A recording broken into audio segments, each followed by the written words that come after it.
always high, amateur recording engineer, but he was, he was really like close to me.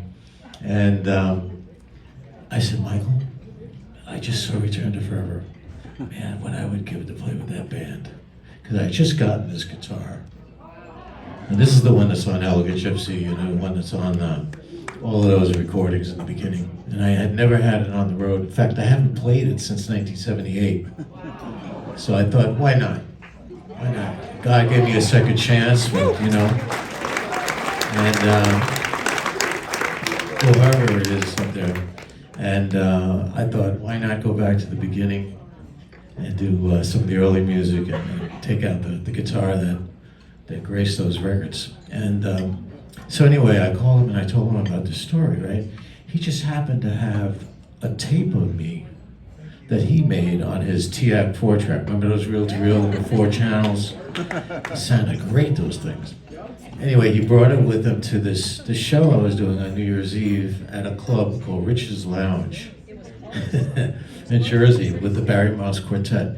And it was a New Year's Eve show. And he says, I want you to take this little tab. I said, what is that? He says, a tab of acid. I said, I don't do stuff like that. No, you'll love it. It's New Year's Eve. I said, are you sure? I mean, I was so green. I took the thing. I was tripping.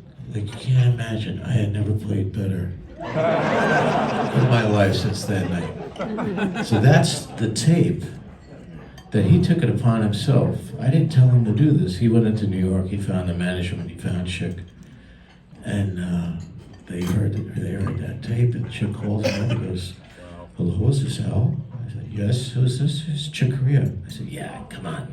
It's not it. No, this is Chick Corea. I heard a tape that your friend Mike gave us, and we love what we heard. We want you to join the band if you can make it.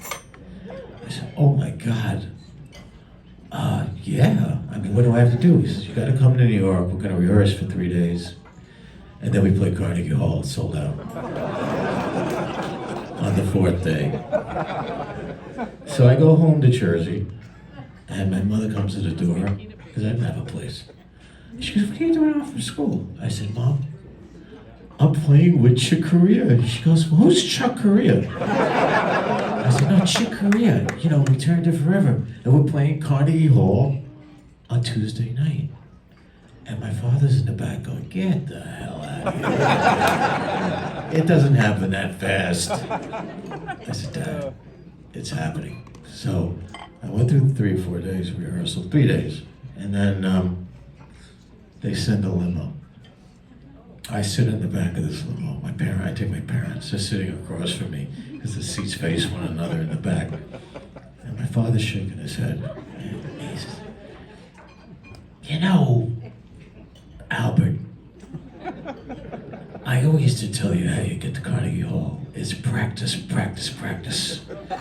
And I said to myself, it's acid, acid, acid.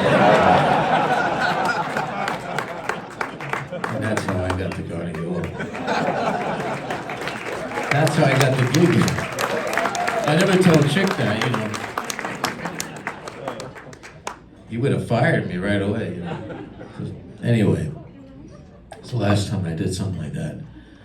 But that led to a month of touring, and then we went into the studio after that month, warming up all of this brand new music, including this next one we're going to do called Beyond the Seventh Galaxy. And, but in the next room is John Lennon. So I got to see John Lennon, not actually meet him. I was in a state of just complete shock. Being with my favorite band is John Lennon. I love the Beatles like you can't imagine. And and then that led to a tour of Europe and everything. I can go on and on and on. But this was the first tune that I walked in on that I had to read it down. And there it is. I pulled it out of the closet. And we're going to do it for you right now, Beyond the Seventh Galaxy.